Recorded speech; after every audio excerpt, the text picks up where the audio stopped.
Hello friends, स्वागत है आपका आपके अपने लीगल चैनल में। मैं हूं एडवोकेट सनी शर्मा। और दोस्तों, आज जो है मैं आपको वीडियो बना रहा हूं ना, ये बहुत इंपॉर्टेंट है सारे पति के लिए, सारी पत्नियों के लिए, सारे नए कपल्स के लिए। पूरा वीडियो देखिएगा, समझिएगा, देखने से तो कुछ होगा नहीं। और जो एक पार्टनर देख रहा है वो भाई अपने दूसरे पार्टनर को भेज देना, अगर अभी तक उसने ब्लॉक नहीं किया है। क्योंकि देखिए, होता क्या है, सब कुछ हमारी मेंटेलिटी पे ही तो होता है। हमें अपनी मेंटेलिटी को सही करते हुए आगे बढ़ना है। अगर हम आगे बढ़ेंगे तो हम एक अच्छा जीवन निर्वाह करते हैं, जीते हैं।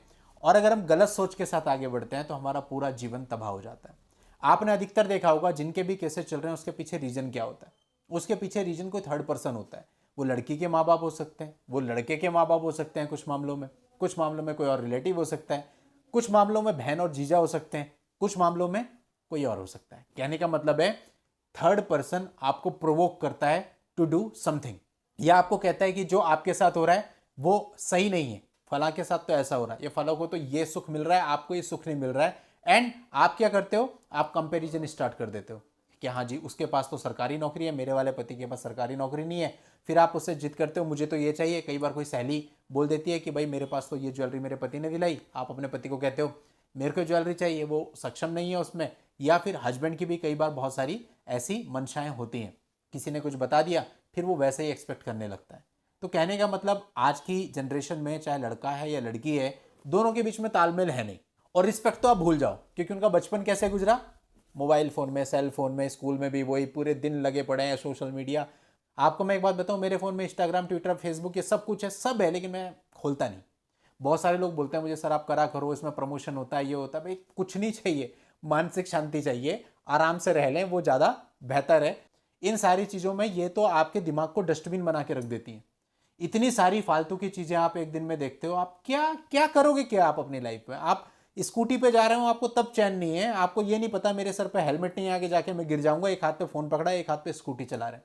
मैं देखता हूँ ना, जब अपनी जनरेशन के किसी भी बंदे को, अपने साथ के 25, 30, 35 साल का बंदा और इस तरह से गाड़ी चला रहा हो, कई बार तो मेच्योर लोगों को मैं देखता हूँ इस तरह से, और कई बार बच्चों को देखता हूँ स्कूल कॉलेज के, तो मैं तो बड़ी हैरानी होती है कि किस कदर हम गुलाम हो चुके हैं इन चीज़ों के। और ऐसी जनरेशन की जब आपस में शादी होगी तो वो क्या करेंगी, पति वहाँ लेटा है, पत्नी यहाँ फ़ोन में लगी हुई है, या फिर पत्नी यहाँ लेटी है, पति वहाँ पे फ़ोन में लगा हुआ है। उन्हें फुर्सत ही नहीं है, वो क्या रिलेशनशिप चलाएंगे। तो आपके बीच में जो कुछ भी होता है ना, ये सारे इसी वजह से होता है, मोबाइल फ़ोन, सेल फ़ोन, आपकी आदतें और लोगों का इंटरफेयर। अभी अगर आप अपनी एक सही लाइफ जी रहे होते तो क्या होता, उसमें आपकी शादी हुई, आपसे जितना भी बनता अपनी कैपेसिटी के अकॉर्डिंग आप करते ना। भाई घूमने कैसे जाता है आदमी, मैं दे पैसा कम है तो मैं क्या करूंगा, मैं बगल में ऋषिकेश में घूमने जाऊंगा ना। और अगर मेरे पास पैसा थोड़ा सा ज़्यादा है तो मैं थोड़ा और दूर चला जाऊंगा, मैं जयपुर घूमने चला जाऊंगा। मेरे पास पैसा और ज़्यादा आ गया तो मैं मलेशिया घूमने चला जाऊंगा। लेकिन उससे फ़र्क क्या पड़ता है, आप घूमने जा रहे हो ना, मेन चीज़ वो है, आप एक दूसरे के साथ हो, आप इंजॉय कर रहे हो। परिस्थितियां तो जीवन में बदलती रहेंगी। अब देखिए, मैं और मेरी वाइफ, ऐसा भी समय था कि जब हम घूमने जाते थे और हम कहीं होटल बुक करते थे तो हम पहले प्राइस चेक करते थे कि भाई कितना प्राइस, और जो होटल हमें मिलता था 500 रुपये में या 400 रुपये में, हम वहाँ जा करके वो होटल बुक करते थे कि ठीक है यार, 500 रुपये में 600 नहीं देने। और अगर हमको कोई 600 रुपये कह देता था ना, या 600 है, तो यार आगे बढ़ा गाड़ी, आगे देखते हैं कहीं पर। तो ये भी समय था, और समय बदलता रहता है। तो मैं यही कह रहा हूं कि कई बार ऐसा होता है कि आप लोगों की इसलिए बिगड़ जाती है क्योंकि आप लोगों के बीच में आर्थिक चीज़ों को लेकर के तालमेल नहीं रहता। पति के पास कम पैसा है, लेकिन पति की एक्सपेक्टेशन ज़्यादा है, या पत्नी की एक्सपेक्टेशन ज़्यादा है, और वो ज़्यादा कुछ चाहते हैं अपने से। देखिए, इन सब चीज़ों से कुछ नहीं होता, ये बाहरी चीज़ें हैं। कोई फर्क नहीं पड़ता आप मलेशिया घूम रहे हो, जयपुर घूम रहे हो, अपने घर बैठे हुए हो। आपका खुश रहना, आपकी मानसिक शांति होना जरूरी है। शो ऑफ से जीवन में कभी किसी को कुछ ना मिला, ना मिलेगा। जिसको भी मिला और जो भी खुश हैं वो लोग हैं जो अपने आप में खुश हैं। अपने आप में खुश रहने के लिए आपको बहुत ज़्यादा पैसा नहीं चाहिए। देखो दोस्तों, ये अपने ऊपर है ना। हो सकता है मैं 5,000 रुपये की शर्ट पहनूं और उसके बाद भी मैं खुश नहीं हूं, और वहीं हो सकता है कि मैं 100 रुपये की टी शर्ट मैंने घर पे पहन रखी है, मैं उसमें भी खुश हूं। तो ये तो पूरी तरह से मेरी मेंटेलिटी पे हुआ।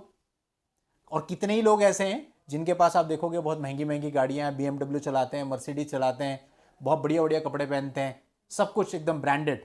लेकिन अगर आप उनका माइंड कभी रीड करो, आप देखोगे कितनी परेशानियों से गूंज रहे हैं, मेंटल डिप्रेशन में बैठे हैं। क्यों भाई, उनके पास तो सब कुछ है। तो इसलिए अगर आप ये सोचते हो कि आपके पास सब कुछ नहीं है और आपको सब कुछ चाहिए, और सब कुछ के लिए आप अपना रिश्ता तोड़ रहे हो, या फिर किसी और प्रकार की चीज़ें, या आपकी मानसिक शांति भंग हो रही है, तो भाई इन चीज़ों से किसी को खुशी नहीं मिलती। हमको लगता है कि हम इस पर्टिकुलर चीज़ को पालेंगे तो हमको बहुत खुशी मिल जाएगी। लेकिन जब हम उस पर्टिकुलर चीज़ को पा लेते हैं, वो चीज़ हमें 3 4 5 दिन महीना भर खुशी देती है, उसके बाद नॉर्मल हो जाता है। फिर हमारा माइंड कहता है अबे इससे अगली चीज़, फिर उस अगली चीज़ को पाने के लिए हम दौड़ लगाना शुरू कर देते हैं, और इसी में जीवन निकल जाता है, खत्म हो जाता है, कुछ भी नहीं मिलता। और वो मानसिक शांति जिसके लिए आप जा रहे थे कि मेरे को ये पर्टिकुलर मर्सिडीज लेकर के मानसिक शांति मिल जाएगी, या पर्टिकुलर बंगला लेके मानसिक शांति मिल जाएगी, या फिर मैं पर्टिकुलर जगह पे घूम आऊंगा, नहीं मिलेगी खुशी। आप वो चीज़ पाओगे तो मन उससे आगे दौड़ेगा। यही टेंडेंसी होती है मन की। तो आपकी खुशी कहाँ पर है? आपकी खुशी है जहां आप हो। चाहे आपको 1000 रुपये मिल रहा, चाहे 10,000 मिल रहा, चाहे 10 लाख मिल रहा, जो आपको करंट टाइम पे मिल रहा, अगर आपको खुश रहना है आप उसी में खुश रह सकते हैं। अगर आपको खुश नहीं रहना तो फिर दुनिया की कोई चीज़ मिल जाए आप खुश नहीं हो सकते। ये मैं आपको अपने पर्सनल एक्सपीरियंस से बता रहा हूँ, मैं सब एक्सपेरिमेंट करके देख चुका हूँ। जब हम लोग सेटल नहीं थे, मैं ट्यूशन्स वगैरह पढ़ाता था, तो इतनी ज़्यादा फाइनेंशियल पोजीशन अच्छी थोड़ी हुआ करती थी घर की, लेकिन उस समय पे भी हम खुश थे। लेकिन उसके बाद जब करियर में सेटल हुए, उसके बाद आज भी हम खुश हैं। लेकिन जो चीज़ हम तब करते थे वही हम आज भी करते हैं, जो कपड़े हम तब पहनते थे वही आज भी पहनते हैं। कोई ज़्यादा फर्क नहीं पड़ा। देखते हैं हम कि कोई ज़्यादा फर्क नहीं पड़ा, सब चीज़ें वैसी हैं जैसे पहले थी। क्योंकि जो खुशी मिलती है वो तो आपके अंदर से मिलती है। आपका मन खुश होना चाहिए। अब हो क्या रहा, आज के समय पे शादी होती है, यंग जनरेशन इस चीज़ को तो समझती नहीं, मैटेरियलिस्टिक है, इन सब चीज़ों के पीछे भागती है। 20,000 का फ़ोन है तो 40 का चाहिए, 40 का है तो 1 लाख का चाहिए। बस इसी के पीछे भाग रहे हो। आप यूट्यूब पे देख लो, आपको कितनी सारी चीज़ें ऐसे मिल जाएंगी, इतना इतना कमाए इतने दिन में, इतना कमाए इतने दिन में, और पूरी यंग जनरेशन उन्हीं के पीछे भाग रही है। उनके चैनल्स पर आप देखो मिलियंस व्यू मिलेंगे आपको। तो कहने का मतलब है क्या कि हमारी जो चेष्टाएं हैं, हमारे लिए सफलता का मतलब यही है कि हमें ज़्यादा से ज़्यादा धन मिल जाए, ज़्यादा से ज़्यादा बड़ी चीज़ मिल जाए, ये सफलता है। अरे भाई ये सफलता नहीं है। आप उन लोगों से पूछो जिनके पास ये सारी चीज़ें हैं, सारी चीज़ें कमा ली, सब कुछ हो गया, ठीक है, शरीर में कोई प्रॉब्लम आ गई, धरी की धरी रह जाती हैं सारी चीज़ें। इसलिए जब तक शरीर चलता फिरता है, ईश्वर ने सब कुछ सही रखा हुआ है, तब तक अपने जीवन को जी लो। इस भरोसे में बिल्कुल मत रहो कि जब 60-70 साल के होंगे तभी जाना है, तभी मरना है, तभी बीमारी आनी है। जिसको बीमारी आनी है मेरे भाई वो 30 साल में भी आ रही है, जिसको आनी है वो 40 साल में भी आ रही है। मौतें 40 साल में भी हो रही हैं, 50 वालों की भी हो रही हैं, 60 वालों की भी हो रही हैं, और इवन बच्चों तक की हो रही हैं। तो आप ये समझिए ना, कहाँ क्या निश्चितता है। जीवन में कुछ भी निश्चित नहीं है। एक चीज बता दो ऐसी जो निश्चित हो, जो आप कह दें कि हाँ श्योरली कल होगी, है ऐसी कोई चीज? एक दिन छोड़ो, 1 मिनट की कोई गारंटी नहीं ले सकता। किन चीजों में बैठे हो भाई? जो है ना अभी है, अभी नहीं जिया तो कभी नहीं जिया, कल जीने का मौका मिलेगा या नहीं मिलेगा इसकी कोई गारंटी नहीं है। इसलिए अपनी अपनी वाली और अपने अपने वाले को पकड़ो, घूमो, मजे करो, ऐश करो, अपनी जिंदगी को एंजॉय करो, बर्बाद मत करो। इन सब में कुछ नहीं मिलेगा। स्पेशली अगर आपके साथ आपका छोटा बच्चा है तो उससे एक पेरेंट का प्यार मत छीनो, उसे सिंगल बन के मत पालो। आप में से आपकी गलती है या आपकी गलती है या किसकी गलती है, पता नहीं किसकी गलती है, लेकिन उस बच्चे की कोई गलती नहीं है। वो अननेसेसरी सफर हो रहा है। जब वो बड़ा हो जाएगा ना, वो आपसे क्वेश्चन करेगा, आप ध्यान रखना। या फिर उसका खुद का जीवन भी वैसे ही होगा जैसा आपका जीवन चल रहा है। अब फैसला आपका है, क्या करना है। इतने सेल्फिश है क्या हम कि अपने ही लिए जीते रहेंगे? अरे यार उस बच्चे के लिए जी लो।